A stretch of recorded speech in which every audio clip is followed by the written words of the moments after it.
dia a todos. Bom, meu nome é José Cláudio Securato, sou CEO da Sampo. É um prazer imenso ter todos vocês aqui nesse webinar.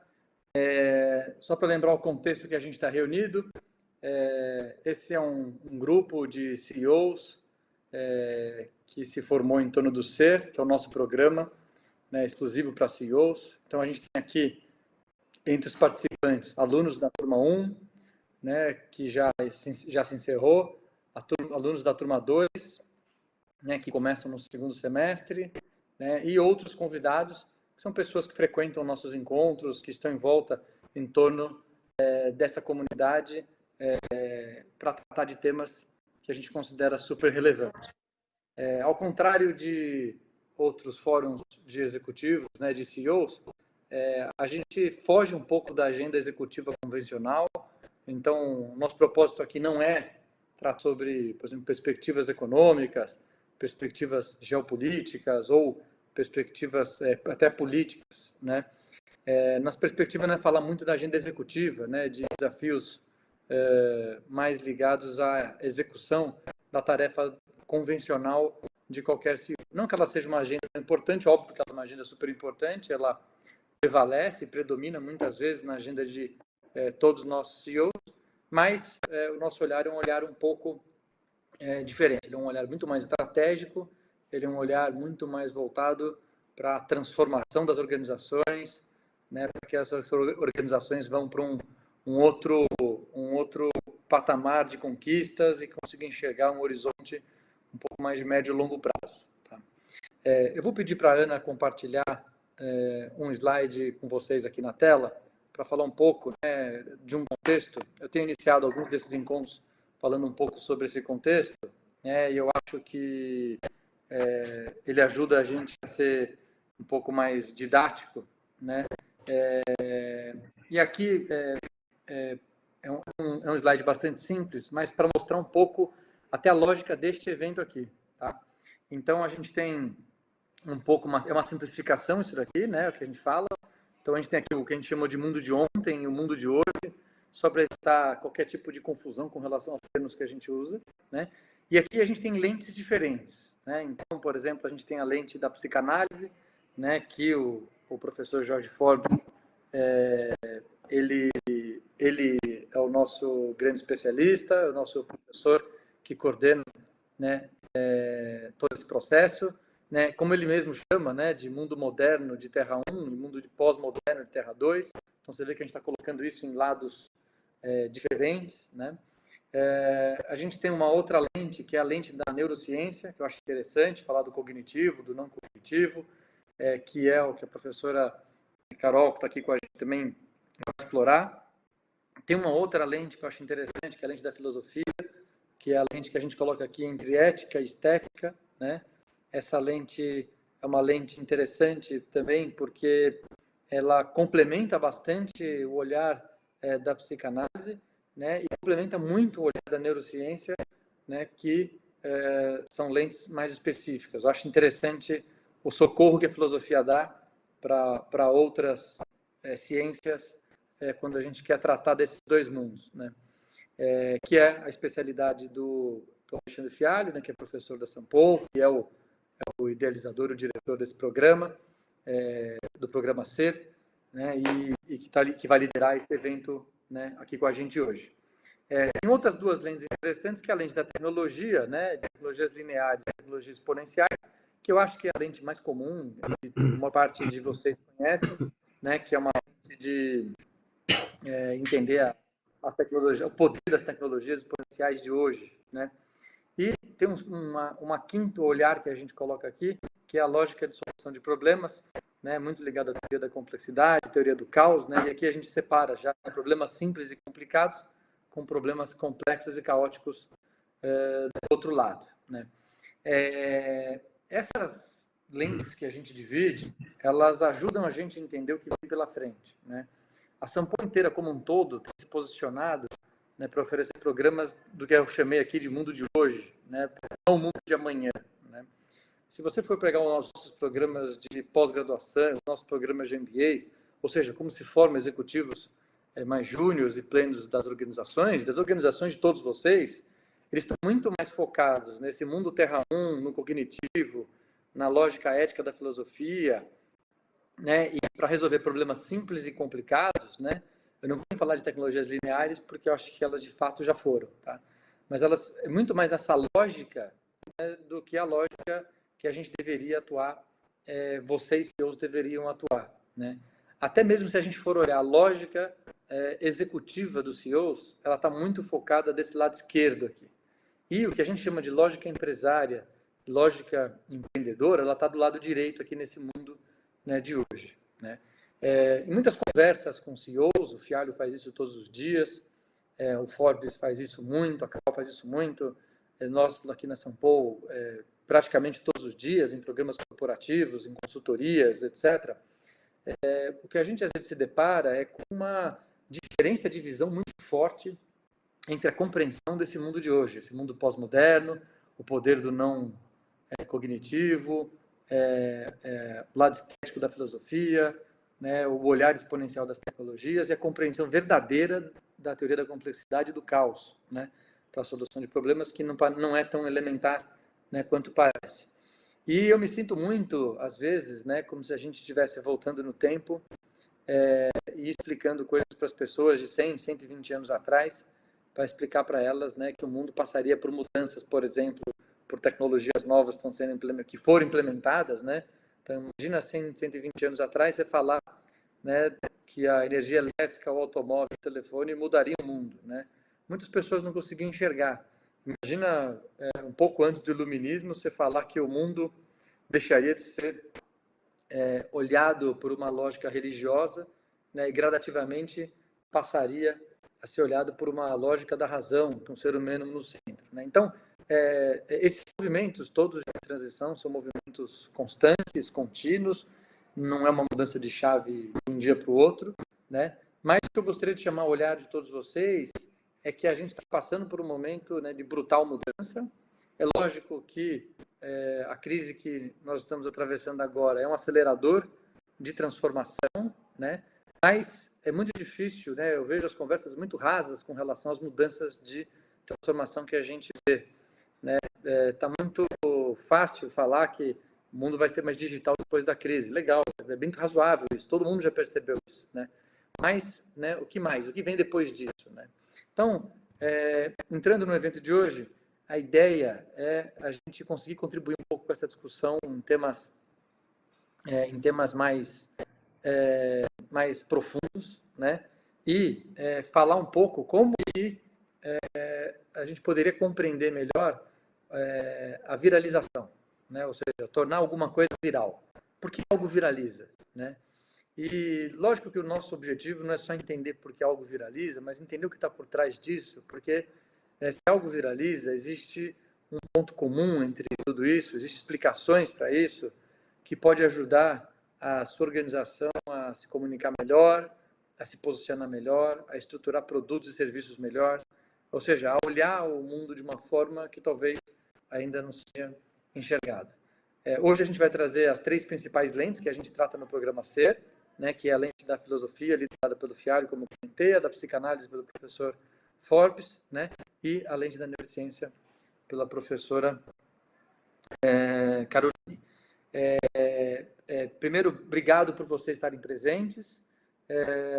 Essa é a base do programa SER, né, filosofia, a psicanálise e a neurociência. Então, ele é um programa realmente muito mais profundo, numa agenda muito mais sofisticada do que a agenda executiva, ou pelo menos muito mais diferente do que a agenda executiva, né?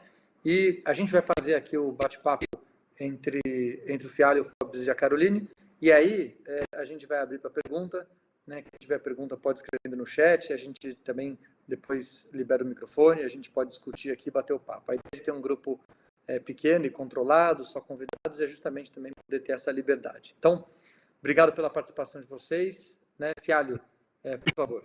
Obrigado. Obrigado, Zé Cláudio. Bom dia a todos. É um prazer estar aqui. Como o Zé Cláudio colocou, o SER é um programa, é uma plataforma, enfim, é um locus exclusivo para CEOs e empresários. De fato, é o único programa que existe no Brasil, um dos poucos no mundo que é exclusivamente para esse público, exclusivamente no sentido de a gente estar, de fato, não fazendo aberturas nem flexibilizações para outros líderes, entendendo que os dilemas de quem está nessa cadeira são dilemas tão peculiares que merecem ter essa peculiaridade como contorno do próprio ecossistema, né? Mas, enfim, eu queria aqui, antes de entrar na parte do olhar da filosofia sobre viral, trazer uma reflexão que vai ser super rica para a gente entender um pouco o contexto que a gente vive, tá? Que o George Forbes brilhantemente chama de Terra 2, mas o que é isso? Que mundo é esse hoje, né? Na verdade, é um entrelaçar de eras. A gente tem aí a modernidade, a pós-modernidade, a hipermodernidade, são termos que foram criados, cunhados e algumas vezes desenvolvidos mais ou menos por alguns pensadores, que de uma maneira metafórica e bem simbólica, acaba sendo representada pela modernidade, coisa mais sólida, a pós-modernidade, algo mais líquido, e a hipermodernidade, um estado gasoso. E isso veio muito do Bauman, que é um dos autores que trata a pós-modernidade. Ele trata a questão da modernidade líquida, falando da pós-modernidade, né, sobre modernidade líquida, e acabou isso derivando para uma outra analogia: se aqui é líquido, lá é sólido, aqui é gasoso. Mas o que isso é importante quando a gente for falar de viralização? Porque quando a gente fala de coisas que viralizam, elas viralizam nessas três dimensões. A sociologia já tem uma coisa que ela chama das narrativas, né? Todas as narrativas para a sociologia, elas têm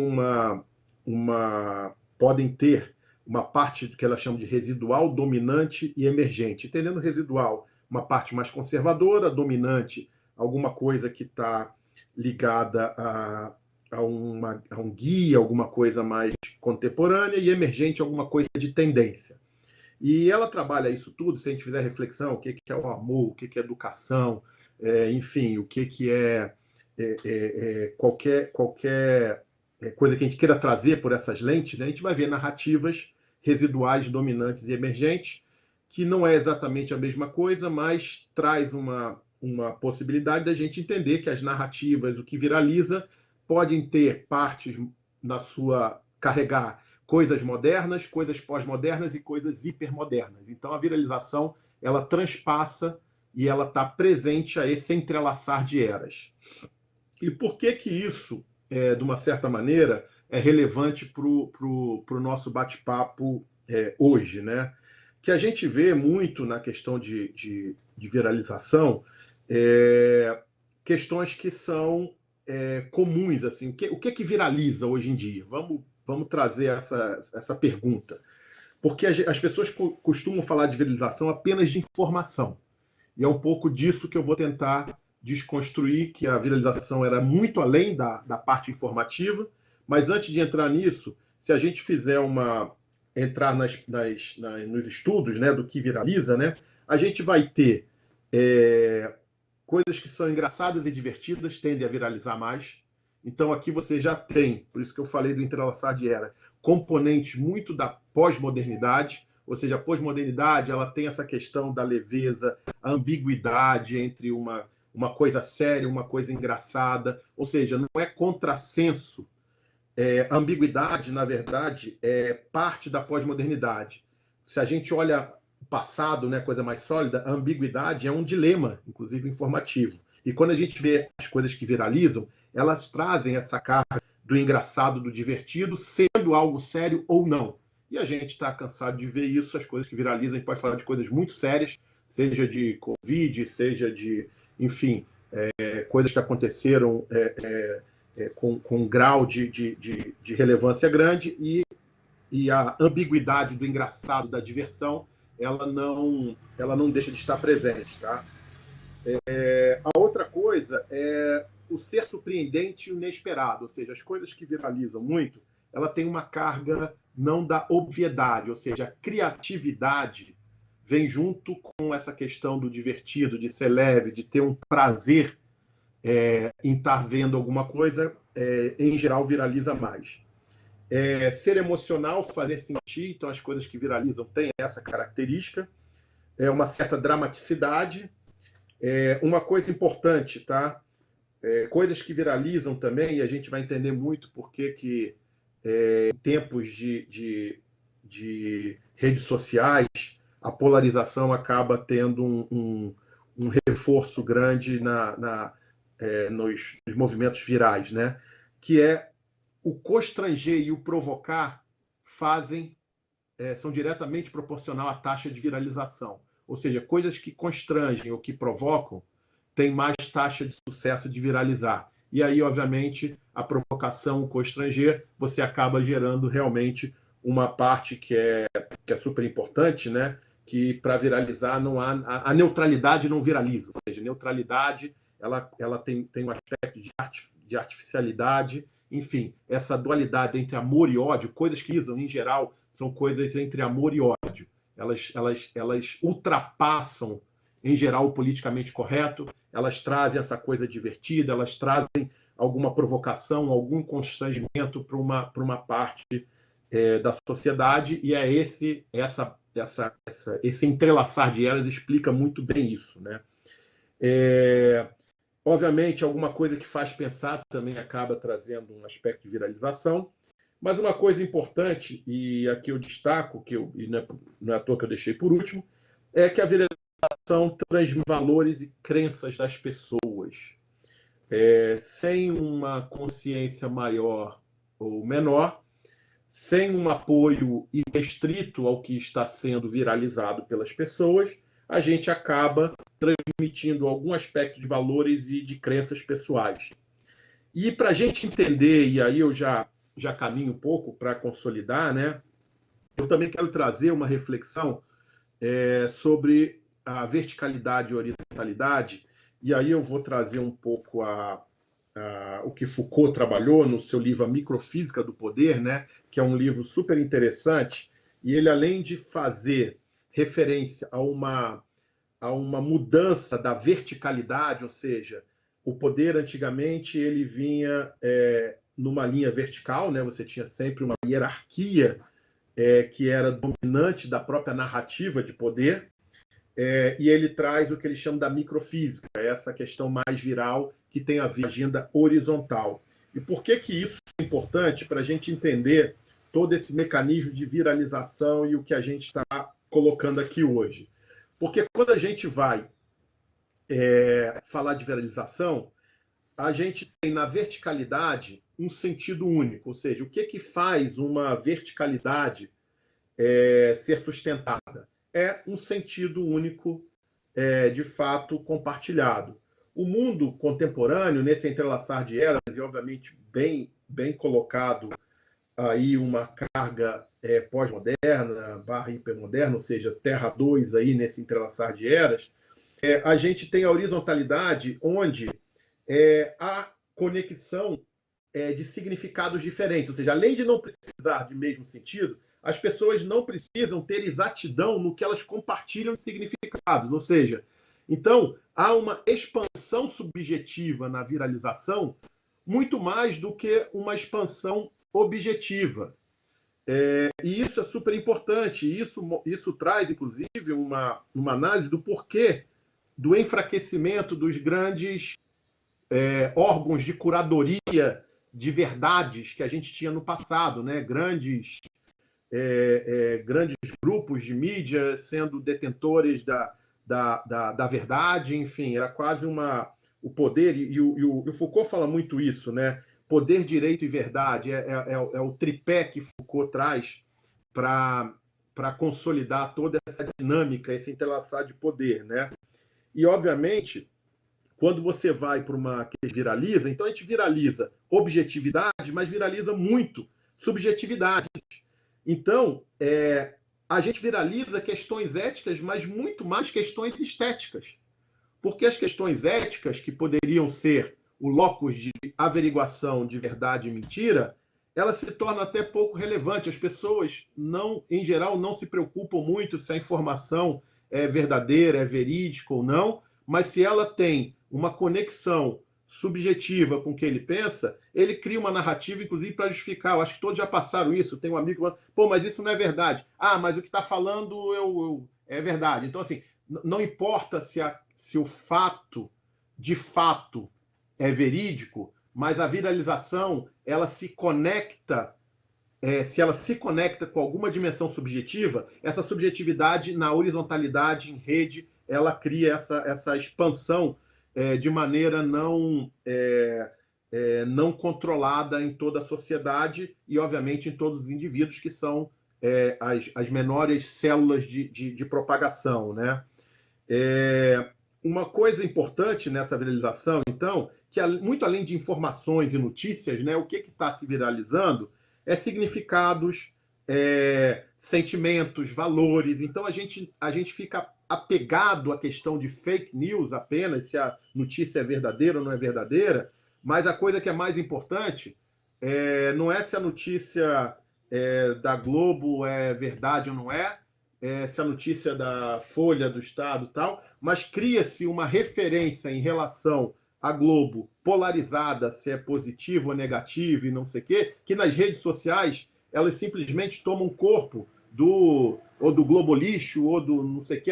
Isso toma muito mais força do que se a mensagem que a Globo está colocando é ou não é. Inclusive, com análise da maneira que coloca. Então, as pessoas criticam muitas vezes não apenas a informação, o dado, se ela está certa, mas vão nos detalhes do como, da maneira que está sendo colocada, porque o impacto subjetivo tem mais relevância do que a objetividade da informação em si. E a gente, só para ir já ir fechando, né? A gente tem na dinâmica da viralização, né? Aspectos que são muito caros para o mundo contemporâneo, Terra 2. Ou seja, diferente da modernidade, quando a gente adentra a pós-modernidade, a hipermodernidade, a questão do prazer, da liberdade, do individualismo é muito, muito relevante. E aqui eu quero finalizar com uma frase de um livro, desse livro mesmo que eu falei, Microfísica do Poder, de Foucault, mas eu quero trazer um parágrafo e fechar com ele, que ele coloca: estas relações de poder não podem se dissociar, se estabelecer, nem funcionar sem uma produção, uma acumulação, uma circulação e um funcionamento do discurso. Então, o que o Foucault está trazendo é que, em tempos contemporâneos, se a gente olhar com essa lente contemporânea, a viralização ela é um ato de exercício de liberdade. Então, a própria liberdade de eu poder passar uma mensagem, independente de conhecer a veracidade dela, ela é um aspecto pós-moderno. Então, talvez a gente viva, isso o Forbes fala muito, uma época que só existem fake news, só existem uma carga subjetiva enorme que, de fato, ela tomou a relevância. Talvez a gente não tenha true news, não tenha, enfim, a verdade absoluta tenha, de fato, saído, e a fake news, na verdade, é talvez o que domine esse processo de viralização. Sendo que o mais importante é o prazer que essa mensagem traz para a gente, quando viraliza, a gente, de fato, teve uma carga, seja pela diversão, seja pela ambiguidade, seja pelo cutucar, que eu falei antes, ou seja, a provocação é um elemento que traz essa expansão. E a questão da coisa que a gente posta, né? A gente pergunta sempre o que viraliza, né? Mas a pergunta que eu acho que é importante a gente fazer, as pessoas postam por quê? Tem uma questão simbólica e afetiva do que as pessoas postam. Elas postam não numa expectativa informativa apenas. Tem uma carga, uma expectativa de retorno simbólico e afetivo. Isso reforça muito que a viralização tem esse canal subjetivo muito mais denso do que apenas o canal objetivo, que é tema relevante para um discurso de verdade absoluta, que no mundo contemporâneo não faz mais sentido. Enfim, eu quero passar aqui agora para a Carol, para ela pegar um pouco dessas bolas, e depois o mestre Forbes também faz esse apanhado. Vamos ter um período de perguntas e respostas, e aí a gente pode responder, consolidar e tirar algumas dúvidas. Carol. Obrigada, aí pela explicação. Eu estou entrando agora, acho que já dá para... Não sei se eu consegui me fazer apresentadora, Vamos ver se eu... Eu te escuto. Tá me ouvindo agora? Tô. Te escuto e te vejo. Eu não consigo me pôr como apresentadora. Será que a Ana me ajuda? Ana, me põe como apresentadora aí. Bom, pessoal, enquanto eu vou entrando, acho que todos me escutam, né? Sim, escutamos. Tá. Bom, gente, obrigada por vocês estarem aqui com a gente hoje. Que tempos extraordinários são esses, não, que nós estamos vivendo. Eu espero que vocês estejam seguros nas suas casas, que as suas famílias estejam com saúde e que a gente possa ultrapassar essa crise da melhor forma possível, né? Para quem não me conhece, eu sou Caroline Haneke, eu sou mestre em Mind Sciences pela Universidade de Viena, psicóloga, especialista em gestão de pessoas e professora da Sampo aqui na turma do Ser, né, e outras turmas também. O que eu quero destacar aqui na nossa conversa sobre viralização tem a ver com neurociência, mas eu começo por um aspecto central da viralização, que é o aspecto do contágio, né? É interessante que a gente usa essa palavra contágio e usa o termo contagiante para a gente se referir aos líderes que de alguma forma nos mobilizam, que nos transformam de alguma maneira, né? Eles nos transformam porque eles nos contagiam, e seriam esses líderes vírus, né? Eles nos contagiam por quê? Porque eles nos tocam de alguma maneira. O contágio, ele tem a ver com o toque, né? Ele tem a ver com as ideias e como o apelo emocional que esse líder nos traz, nos tocam de alguma maneira, né? Nos tocam de uma forma pessoal. Então, para retomar, o contágio, ele exige contato, ou seja, tudo que nos faz felizes de alguma maneira requer um contato. Requer família, amor, viagem, esporte, arte, exige que nós entremos em contato com alguma coisa. E já que a gente está falando de contato, a gente está falando de um aspecto sensorial, a gente está falando de um aspecto que é o tato, ou seja, é um dos nossos sentidos, né? Então, o que a neurociência vai falar a respeito disso, né? O tato, ele é um sentido que ele é normalmente na nossa sociedade um sentido que é ultra negligenciado, né? A gente vive num mundo absolutamente visual, né? Com a pandemia, né, vocês líderes só podem entrar em contato através do som e das imagens, quer dizer, a sua capacidade de contagiar seu time, contagiar suas equipes, contagiar as pessoas que estão com você, cai enormemente. Por quê? Porque reduz a sua capacidade de contato, de tato. Já que a gente está no campo dos sentidos, que eu acho um aspecto super importante para a gente abordar entre a diferença do cognitivo e não cognitivo, né, um achado muito interessante da neurociência é o seguinte: dos 5 sentidos que nós temos, dos principais 5 sentidos, apenas o olfato, veja bem, apenas o olfato tem uma conexão direta com o sistema límbico, ou seja, apenas os feixes nervosos do aparelho olfativo, eles vão diretamente para o circuito emocional do cérebro. Os demais também chegam, mas chegam indiretamente, né?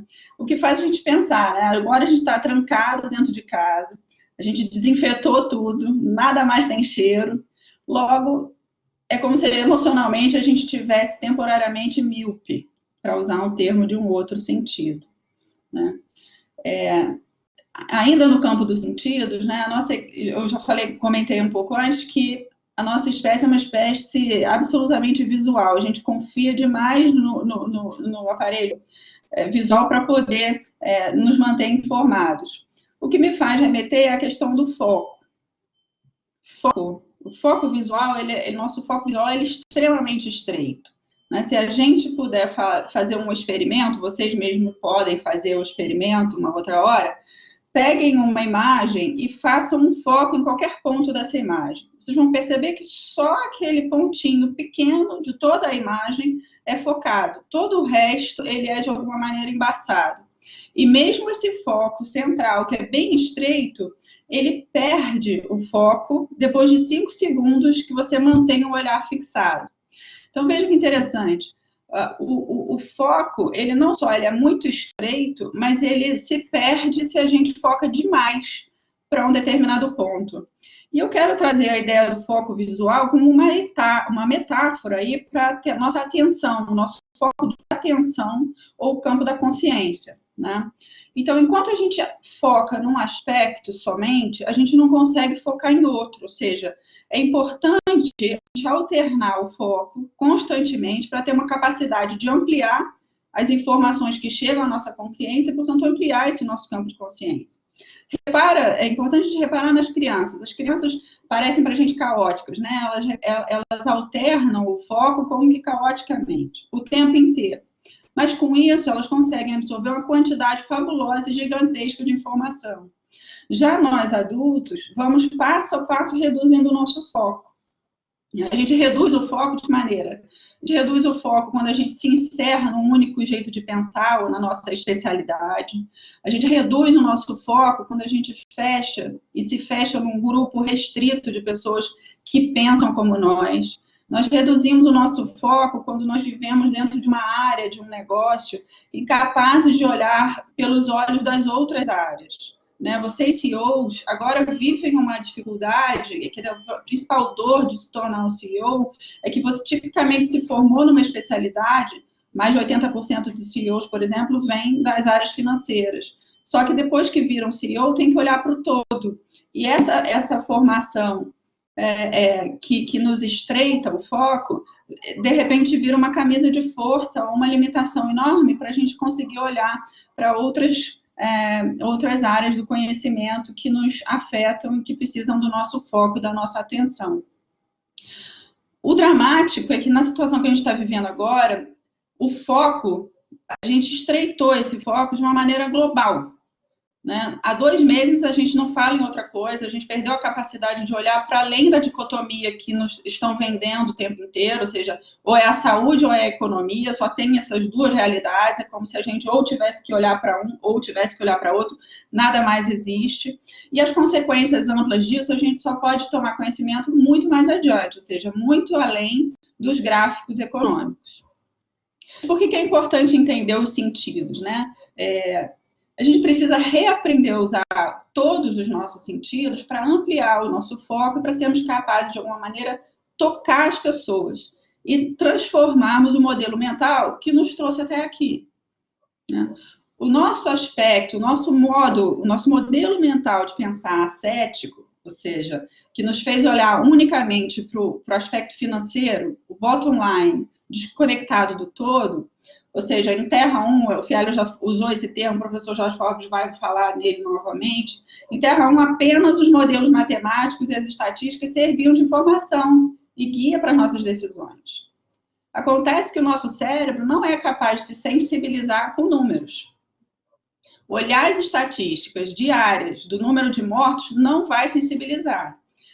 Mas ver um único ente querido padecer é capaz de transformar imediatamente os nossos atos. Portanto, em Terra 2, né, a estatística, ela continua sendo, a matemática, a estatística, ela continua sendo fonte de informação. Mas é central que nós adicionemos outros olhares, outras fontes de informação que nos toquem de fato, que resgatem os nossos sentidos da forma mais ampla possível, que de fato nos mobilizem. Né? E para ficar um pouco bem clara essa diferença e que vocês trazer uma imagem aqui que vocês todos vão poder identificar perfeitamente, é como a diferença entre assistir um programa sobre um determinado lugar, por exemplo, a Patagônia, ou fazer uma viagem para a Patagônia. Por que somente a viagem é capaz de nos transformar? Porque na viagem a gente entra em contato.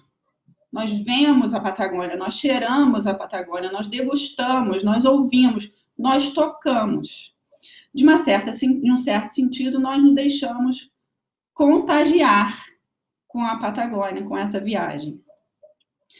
Então, a mensagem que eu queria deixar para vocês é que vocês reconectem aí com todos os seus sentidos para que sejam capazes de ampliar o seu foco e se tornarem, de alguma forma, líderes mais contagiantes, especialmente nesses tempos duríssimos que nós estamos vivendo. Obrigada pela atenção de vocês. Eu passo a palavra agora ao professor Jorge Forbes. Bom dia a todos, bom dia, companheiros de confinamento. Espero que desse confinamento não seja uma prisão para cada um. Ao menos nós temos o prazer de estar essa manhã aqui nesse debate sobre viralização, junto com o Carol, junto com o Fialho, junto com o Securato, junto com todos vocês. Eu tive problema de entrar, eu estou num sítio na fronteira de Campos do Jordão, São Bento do Sapucaí, e por cuidado eu instalei 3 internets. As 3, evidentemente, não estavam funcionando, porque tem uma ventania de cão, estou falando através do celular, e espero que a qualidade esteja razoável, que a gente possa conversar. Eu pensei, esse é um tema fundamental da viralização, ele é muito amplo do meu ponto de vista, ele é muito amplo porque ele diz respeito a um fenômeno rigorosamente atual, que é a horizontalidade do laço social. Eu vou escolher alguns desses aspectos para dizer como é que eu vejo essa viralização, retomando alguns pontos que já foram falados, evidentemente, né? O que isso tem de novo nesse nosso mundo, por que politicamente nossos líderes não viram nem o vírus, nem a viralização chegarem, e como é que a gente vai sair disso, como é que isso vai continuar depois do coronavírus. O coronavírus vai embora, mas a viralização do lado social vai continuar, e o que a gente pode esperar disso. Isso é um pouquinho meu programa de voo.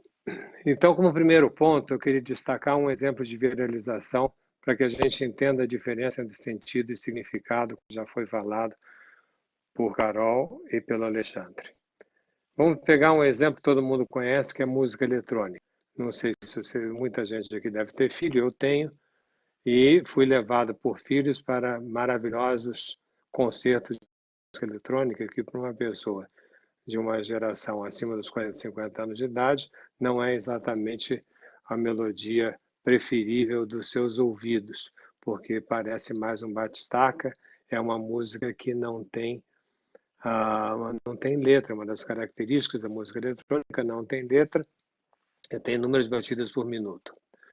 Muito bem, aí você vai numa Techno Parade, como eu fui, e você vê 2 milhões de pessoas dançando uma música que não tem letra e sozinhas. E aí, a primeira impressão que você dá, que as pessoas mais velhas falam, é o que no meu consultório me dizem toda semana, meu filho enlouqueceu, ele fica dançando uma coisa esquisitíssima, que não tem letra, faz bum, bum, bum, todo mundo junto e ao mesmo tempo separado, e são 2 milhões de pessoas, o que é que explica isso? O que é que explica isso é que esses meninos são mutantes e que eles estão nos dando uma lição de que as pessoas estarem juntas sem necessidade de se compreender no sentido de ter um rígido significado em comum. Isso quer dizer que o sentido eles compartem, o significado não. É um sentido que pode ser passar por muitos, porque haverá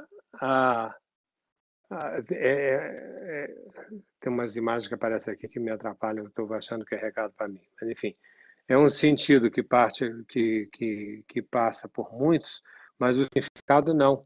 O significado é de cada um. O que faz com que esses meninos, de repente, eles digam para você: e aí, Alexandre? E aí, Carol? E aí, Cláudio? Tá ligado?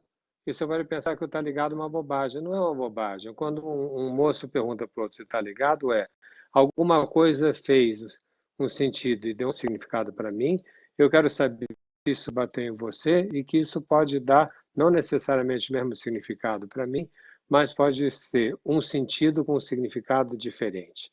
Isso é o que explica a mesma mensagem ser aproveitada por muitos, que a gente chama de viralização. A mesma mensagem seja aproveitada por muitos. Por que é aproveitada por muitos? Porque eu consigo fazer dessa mensagem não uma comunicação no sentido antigo que a gente utilizava essa palavra, mas uma plataforma de expressão. Repito, uma plataforma de expressão. Então, a mesma mensagem ela é viral quando ela funciona como plataforma de expressão, como plataforma de desejo para muitos. Isso é uma qualidade específica de Terra 2, que eu quero lembrar algumas delas. Eu fiz uma listinha aqui, que a gente veja que esse planeta que a gente está começando a habitar, e que infelizmente o coronavírus nos acordou para esse fato, funciona de uma maneira muito diferente da anterior. Um planeta horizontal, um laço social horizontal, ele é múltiplo, enquanto em Terra 1 ele era padronizado. Você sabia de que maneira e aonde você queria chegar, como a Carol acabou de falar, você tinha foco. Então você tinha um mundo vertical, padronizado, hierárquico, focado, linear, rígido, progressivo. Você podia medir se estava mais perto ou mais longe daquilo que você queria alcançar. Era esperado, era garantido e era disciplinado. A gente vê nesses mutantes que as qualidades são outras. O Terra 2 não é vertical, é horizontal, não é padronizado, é múltiplo, não é hierárquico, é colaborativo, não é focado, é diverso, não é linear, é variável, não é rígido, é flexível, como queria o Bauman, não é progressivo, ele é criativo, não é? E por ser criativo, ele é surpreendente, não é esperado. Ele não é garantido, como era a Terra 1, ele é arriscado. Um líder tem que ser arriscado. Ele não é disciplinado, ele é responsável. Quanto menos disciplina você tem, mais responsabilidade você adquire. Menos responsabilidade, mais disciplina. Lembre-se dos nazistas dizendo que não tinham culpa de ter matado não sei quantas milhões de pessoas, porque estavam cumprindo ordens, portanto eram disciplinados, não tinham responsabilidade. Então, essas características de diferenciamento são algumas que eu falei de Terra 1 e Terra 2, do meu ponto de vista, inauguram, com a pandemia do coronavírus, inauguram uma nova época no mundo. No dia 9 de novembro de 89, vocês sabem, caiu o Muro de Berlim. E o historiador inglês muito conhecido, Eric Hobsbawm, disse que começava o século XXI com antecedência. Sim, do ponto de vista político-econômico, começava, foi a queda do Muro de Berlim, foi toda a queda do Império Soviético e da dicotomia que existia na Guerra Fria, que a gente vivia até então. Porém, do ponto de vista subjetivo, que é muito mais amplo que o campo restrito da subjetividade, que é a economia e a política, do ponto de vista subjetivo, a chegada do coronavírus nos alerta por essa revolução do laço social e para a inauguração de Terra 2. É uma inauguração triste, uma inauguração maléfica, mas é uma inauguração. Quer dizer, uma inauguração de uma forma de funcionamento inaugurando essa horizontalidade pela presença desse coronavírus. Por que os políticos não viram chegar? Mais 2 pontinhos só para poder encerrar essa pequena reflexão. Porque os políticos ficaram presos numa política local e o mundo era global. Eles não souberam fazer uma política global, eles apostaram no local, Trump apostou no local, Bolsonaro apostou no local, Macron apostou no local, Boris Johnson, quer dizer, apostou no local com Brexit, enfim, são apostas locais, e aí vem um vírus maldito, diz, alô, aonde está o local de vocês? Olha aqui, o mundo não é local, o mundo é global, e é necessário que políticos se apropriem disso e saibam fazer uma nova forma de representação, que vai mudar completamente a política, uma nova forma de representação que será global e não local, porque hoje em dia o que acontece com o chinesinho de 15 anos de idade, nos confins da China, e que eu nunca dei a menor bola pela existência dele, como não dei bola às vezes para a Guerra do Golfo do Pérsia, porque nós ficamos vendo o avião jogando bombinha, achando que era filme Technicolor, né? E isso não nos tocava diretamente. Qualquer uma dessas ações hoje em dia nos toca no exato segundo que ela ocorre em qualquer lugar do mundo, isso nos toca diretamente. Última pergunta, última questão, e o que a gente pode trazer, ao meu ver, de bom da base dessa viralização para os nossos dias futuros? Eu vejo que estão havendo 3 reações básicas de profetas do que vai acontecer depois do vírus. Como é que a gente vai se reestruturar? E essas 3 posições seguem 3 posições éticas dos últimos 2.800 anos. Alguns dizem que nós vamos ter que fazer o biomimetismo, nós vamos ter que ser como a natureza.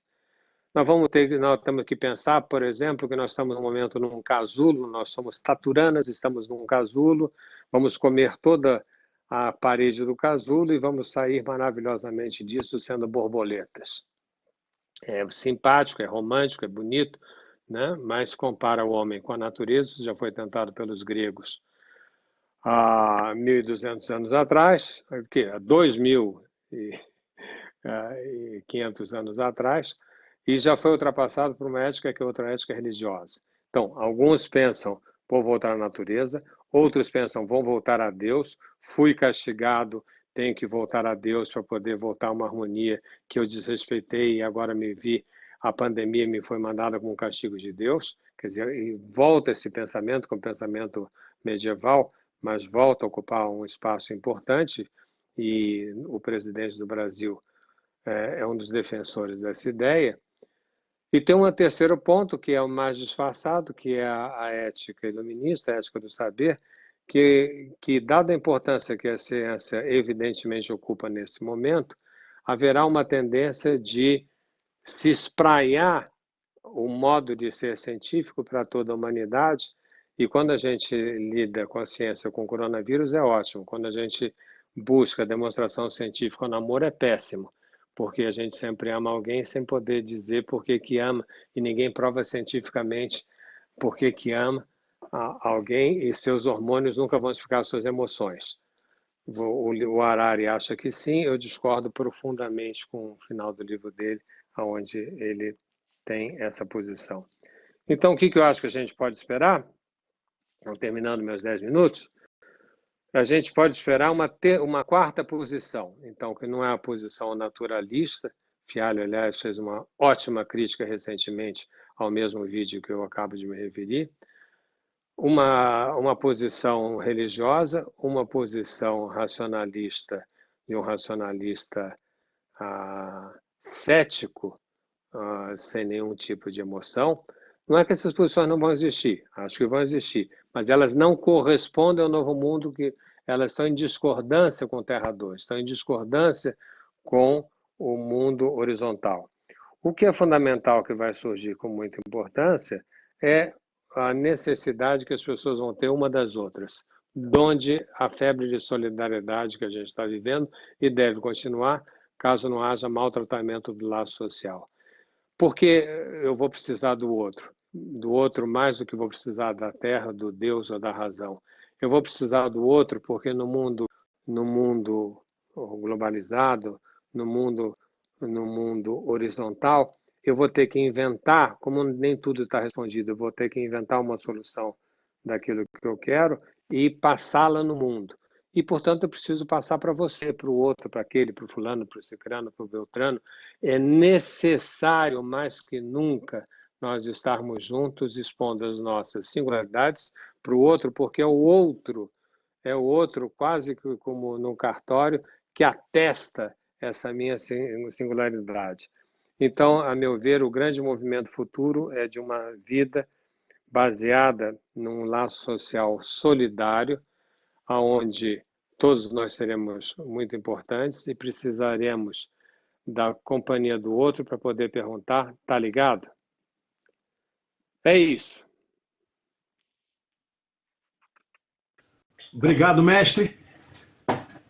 Eu queria aqui abrir para perguntas, tá? A gente vai coletar todas e rapidamente vai tentar respondê-las e fazer um wrap-up final, mas eu queria deixar aberto aí, quem quiser perguntar, por favor. Creio que os microfones estão abertos, então podem mandar as perguntas que a gente vai anotando todas elas e no Se final... puder falar quem é, porque a gente nem sempre vê daqui.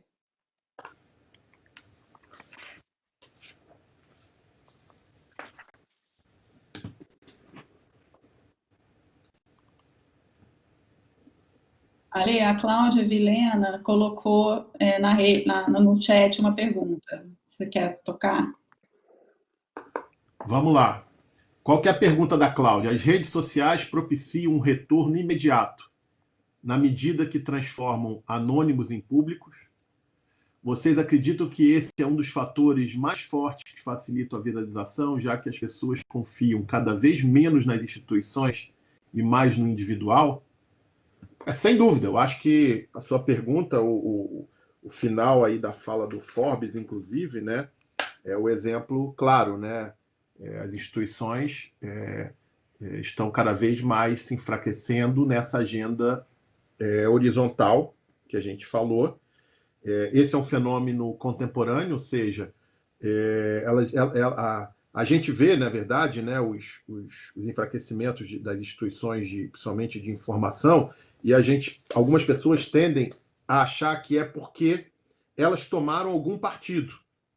Ou seja, independente de elas terem tomado partido A, B ou C, elas já seriam enfraquecidas. Então, a gente não confundir posicionamento com uma dinâmica de enfraquecimento geral das instituições. Então, a sua pergunta é pertinente e precisa no ponto. A viralização é um fenômeno que fortalece os laços horizontais, ou seja, os laços da sociedade, em detrimento a um enfraquecimento aí forte das instituições. Quer falar alguma coisa? Tem uma outra pergunta aqui. Algum ponto, Forbes? Algum ponto, Carol? Eu não ia falar para deixar o povo, que todos os participantes possam falar mais. Eu acho que você já respondeu, mas uma vez incitado a isso, eu respondo em um minuto. Um dos aspectos fundamentais da passagem da modernidade para a pós-modernidade de Terra 1 para Terra 2 é a multiplicidade dos padrões. Ponto 1. Quando você tem multiplicidade de padrões, você não tem mais uma régua única, que você pode dizer é assim ou é assado. Quem já viu uma régua, por exemplo, em Paris, existem réguas de mármore que foram colocadas em alguns pontos de Paris na época da Revolução. Então, vai lá, as pessoas mediam, pegavam uma fita, punham em cima daquele metro e virava a fita métrica. Então, existia uma verdade para todos. Quando você tem uma multiplicidade de padrões no lado social, você não tem verdade total, você tem verdades parciais. E a verdade parcial passa a ser uma verdade para a pessoa que escolhe pensar dessa maneira. Me convém dizer isso, acredito nisso, penso nisso, me convenço dessa forma e assim por diante. E existe um lado testemunhal muito grande, na verdade, que passa a ser, em vez de ser uma razão ascética, como era até então, passa a ser uma razão sensível. Então, nós estamos na época da razão sensível. Não de uma verdade absoluta, mas uma verdade que a pessoa possa se responsabilizar por aquilo que diz, dizendo, existem outras formas de ver, existem contraditórios, como se fala nos programas de televisão, mas eu prefiro, e por tal e qual razão, entender dessa maneira. Temos 3 outras perguntas, uma aqui para a Carol, mas eu acho que o Luiz quer falar alguma coisa, Luiz? Você... Não, ele botou no mudo. Eu vou passar as perguntas, se alguém quiser fazer alguma pergunta para o microfone ou escrevendo, fique à vontade, tá? Inclusive de me interromper. Temos aqui 3 perguntas e uma direcionada para a Carol. A sua, Carol, peço que você leia e aí já responde direto, tá? Tá bom. Duas gerais. Como vocês veem, bom dia, como vocês veem esse movimento de desglobalização, países se fecharem ainda mais nesse pós-Covid, do José Bosco. E uma outra é como vocês enxergam que a viralização pode mudar a relação entre a vida privada do executivo e a pública da empresa. Esse movimento faz com que haja uma mistura e até exposição ainda maior? Eu vou começar por essa segunda, da Luísa Rezende. De fato, sim. Se lembra quando eu falei que a subjetividade ela ganha força? Obviamente, expor subjetividades é, de fato, expor visceralmente a nós mesmos. Esse risco que a gente tem de exposição, imagem pessoal e profissional, ele está cada dia mais latente. Essa é a parte, talvez, incômoda e ruim para alguns, mas a boa é que a sociedade está tolerando cada vez mais imperfeições diante de genuinidade. Ou seja, nenhum receio de expor a subjetividade, o que somos, com todas as imperfeições possíveis, porque há uma tolerância demasiada boa na sociedade para imperfeições humanas. O que não há tolerância no mundo contemporâneo é para a plasticidade humana, que era um modelo de representação e não de existência hoje. Representação do passado, hoje é existência. Eu já vou emendar com a segunda, e aí eu passo, tem mais uma outra, a questão de países se fecharem. Eu acho que esse movimento que você trouxe, João Bosco, ele é interessante, mas eu acho que ele é bem pontual e ele está, na verdade, num fervoroso contexto específico, onde a gente tem uma nova geopolítica sendo formada. Tá? Essa geopolítica a gente não pode achar que ela é apenas pontual. Obviamente, diante do que está acontecendo, movimentos geopolíticos muito mais amplos e muito mais profundos estão sendo arquitetados. Vou trazer um exemplo. O que outrora a gente viu da corrida de quem ia fazer o homem primeiro pisar na Lua, a gente está vendo, no mínimo, uma briga entre Estados Unidos, China e Israel, quem vai produzir a primeira vacina do Covid. É idêntico. É idêntico ao quem vai botar o primeiro homem pisando na Lua. Então, tem por trás desse se fechar, repensar toda a cadeia, um rearranjo geopolítico. Mas eu não vejo esse rearranjo como uma desglobalização, eu vejo ele como uma estratégia geopolítica diante de uma avenida que se abriu para, obviamente, novas forças estarem ganhando espaço nessa geopolítica. Muito mais do que um se fechar, tá? na minha humilde opinião. Claudinei Elias traz os laços estéticos levarão à ampliação da nossa singularidade coletiva. Eu vou passar, porque aí vocês respondem tanto a do Claudinei, quanto fazem um apanhado aí. Posso responder? Paulo Henrique pergunta: Carol, gostei do ponto que falou sobre a falta de contato impactar na liderança. Quais ações você vê como saída para manter o time engajado no propósito e no resultado, substituindo o contato? Como reestruturar a máquina de comunicação da empresa, pensando em manter energia e inspiração que conseguimos passar no dia a dia? Olha, Paulo, eu acho que uma das coisas que funcionam bastante nessa hora é poder ouvir as pessoas, né? Mais do que você emitir a mensagem, é poder colher das pessoas com quem você tem uma relação direta e aproveitar também esse momento dos contatos mais individuais para poder fazer contato com aquelas pessoas em que tipicamente você não tem contato na empresa no dia a dia. Normalmente o CEO está cercado dos seus diretos e olhe lá, né? Então, a mudança do foco da comunicação, eu acho que é um fator essencial nessa hora. Tá mais preocupado em ouvir a experiência das pessoas nesse momento, em se conectar com pessoas que antes você não se conectava, para ouvir as experiências que estão mais longe da tua realidade, e, de certa forma, se alimentar dessa rede que você tem na tua empresa de uma maneira diferente do que o modo habitual. Acho que é isso. Tem uma última pergunta do Rodrigo, mas eu queria, Forbes, que você passasse algum ponto aí, que eu vou dar a pergunta do Rodrigo e ir para o fechamento, já pelo tardar da hora. Mas eu queria te escutar aí algum desses pontos que foram falados, o que você teria... Antes da pergunta do Rodrigo ou depois da pergunta do Rodrigo? Antes. Aí eu já falo dela, ela tem a ver até com o tema do próximo encontro, eu já deixo o convite feito aqui. Bom, eu vou então fazer 2 comentários breves a respeito do privado e do público e a respeito da globalização. A respeito da globalização, se a gente vai ter uma desglobalização, é evidente que todo movimento de vanguarda imediatamente provoca movimentos reacionários que são maiores e mais evidentes que o movimento de vanguarda. Quando a gente discute aqui Terra 2, nós estamos fazendo um exercício a partir da constatação do que a gente está vivendo, das tendências mais importantes de como é que esse mundo vai se fazer a partir da horizontalidade. Que vão existir inúmeros retornos, é claro que não, como existe hoje em dia mais racismo do que já ocorreu.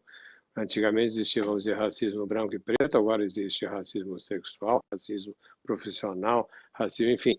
Nós temos uma explosão de racismo no mundo e isso pode levar a essa pergunta de dizer, mas que engraçado essa tal de globalização. Então, isso um lado da questão. O segundo lado é que nós não abordamos aqui, é o crescimento da inteligência artificial. Isso vai mudar a geopolítica do mundo. Nós estamos falando em globalização como estados, mas a gente vai ter que pensar que o movimento da inteligência artificial está fazendo com que algumas poucas empresas no mundo controlem o sistema de dados do mundo inteiro de uma forma absolutamente centralizada, e isso pode gerar um analfabetismo digital muito grande, uma diferença de vivência econômica de muito maior injustiça do que em tempos anteriores de discussão entre capitalismo e socialismo. Isso a gente não abordou, eu deixo só anotado que tem que entrar numa discussão também sobre globalização. Sobre a questão do privado e do público, é uma questão muito interessante. Privado e público vem de uma topologia que a gente herda de Descartes, dentro, fora, acima, embaixo, quente, frio, essas dicotomias nas quais nós fomos criados, privado e público. É claro que essa fronteira caiu, essa topologia não tem mais sentido, o público se imiscui no privado, o privado se imiscui no público, e a nossa representação social ela é variável, ela é múltipla. Aquele que quiser tentar segurar o que o outro pensa de si, né? E tentar dizer, mas você só pode pensar aquilo que eu dou para a amostra para você pensar. Isso é uma batalha perdida, cada um de nós vai ter que poder suportar o mal entendido das pessoas em relação a nós próprios e os nossos próprios mal entendidos em relação a nós mesmos. Né? Não existe nenhum entendimento perfeito, não há por que sofrer tanto através de uma exposição pública que revelaria ao mundo as minhas feridas. Não, não é assim. É um tema muito interessante, como já disse. Outra hora a gente fala mais sobre ele. E aqui, já fechando, eu vou pegar a pergunta do Rodrigo, vou respondê-la e fazer aqui 2 convites, uma para uma live e outra para o próprio webinar. Rodrigo Bacelar coloca, minha curiosidade é, por que esta crise será diferente de guerras e outras pandemias do passado? Não tendemos a, após um período, voltarmos ao padrão anterior, como foi com tantos outros eventos parecidos? Exemplo que ele traz, a loja da Louis Vuitton reabriu esta semana na China e vendeu em um dia o equivalente a uma semana. Então vamos lá, eu acho que sua pergunta, dificilmente eu vou respondê-la agora em curto espaço de tempo, por isso que o convite vai ser parte da resposta.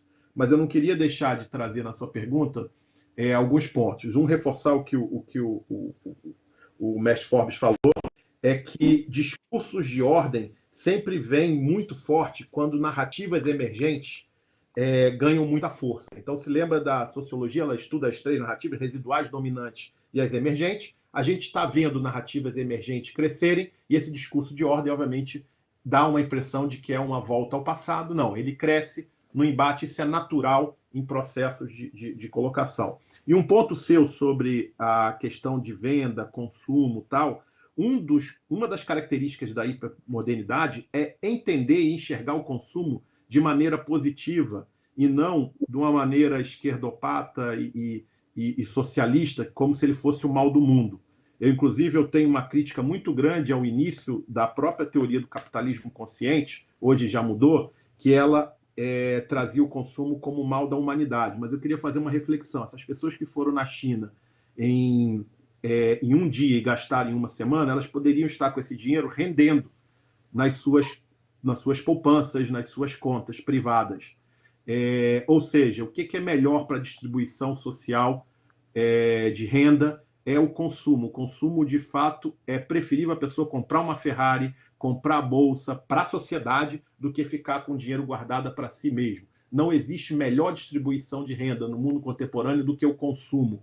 O consumo é tirar o dinheiro de uma ordem privada de enriquecimento egoísta e distribuí-lo numa cadeia. Imagina quanto ganha uma vendedora da loja do Louis Vuitton. Certamente essa vendedora ela vai consumir outras coisas de valor agregado. Então, o consumo de produtos de valor agregado, que era um mal de pessoas recalcadas a olharem a dinâmica contemporânea, ela precisa ser revista numa perspectiva positiva. Ou seja, o consumo, ao invés de ser um mal para a sociedade, ele faz um bem porque ele é uma fonte, talvez a melhor de distribuição de renda. E a gente está vendo isso hoje, porque com o fechamento do lockdown, a grande perda não é a perda do imposto one shot, é a dinâmica de perder consumo. Se o consumo for perdido, as economias, as sociedades vão pagar um preço muito caro porque as pessoas vão ficar com as suas riquezas para si próprias.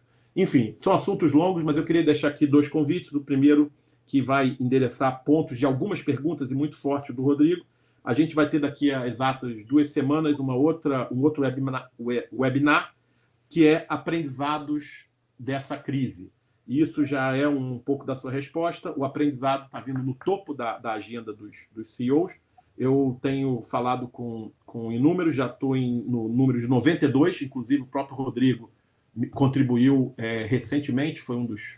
Estava no 80 e pouco, ele trouxe a contribuição dele. Obrigado. Claudinei também, que fez pergunta, contribuiu. Estou coletando de pessoas, e são 92 líderes, entre presidentes e empresários, fazendo esse consolidado para a gente ir para nosso webinar daqui a 2 semanas. Ele está riquíssimo, tem muita coisa bacana para a gente falar sobre, vindo de vocês e indo para vocês nesse webinar. E um outro convite que eu acho bacana, quem tiver interesse, amanhã às 18h30 eu vou estar numa live no meu Instagram sobre brasilidade. Vai ser um encontro com um amigo, falar de vinhos e falar da brasilidade como ativo. O que isso tem a ver com o nosso assunto? Já tem vários pensadores, o mais conhecido da contemporaneidade, Domênico De Masi, que exalta a brasilidade como um ativo contemporâneo. E a gente vai fazer uma brincadeira gostosa entre saber e sabor, do Rubem Alves. Vamos ter uma descoberta de vinhos brasileiros, como poucas pessoas acreditam que eles são, de fato, um tesouro, como de fato são.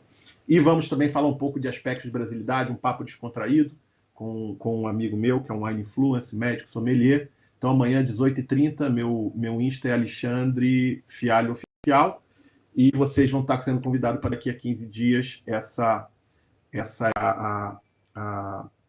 o ponto. E só para falar, essa brincadeira de brasilidade é, inclusive, um dos temas que a gente tem no programa C. Então, a gente trabalha isso, obviamente, de maneira profunda. Na live vai ser uma brincadeira descontraída, vai ser um papo mais bacana, mas a gente mergulha nisso, inclusive, no programa C, de maneira muito, muito própria.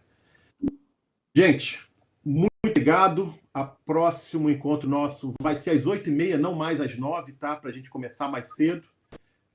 Dia 29 de abril. A gente vai mandar os convites e espero tê-los nesse encontro, que, de fato, eu estou impressionado com a quantidade e a qualidade de temas e de reflexões que eu coletei. Eu vou passar de 100. Eu estou em 92, a minha meta era passar de 100, eu vou conversar com mais de 100 líderes e vou trazer esse consolidado para a gente debater. Obrigada a todos. Obrigado, pessoal. Obrigado, Carol. Obrigado, Ford. Obrigado, Vialho. Foi ótimo. Obrigado, pessoal, pelas perguntas.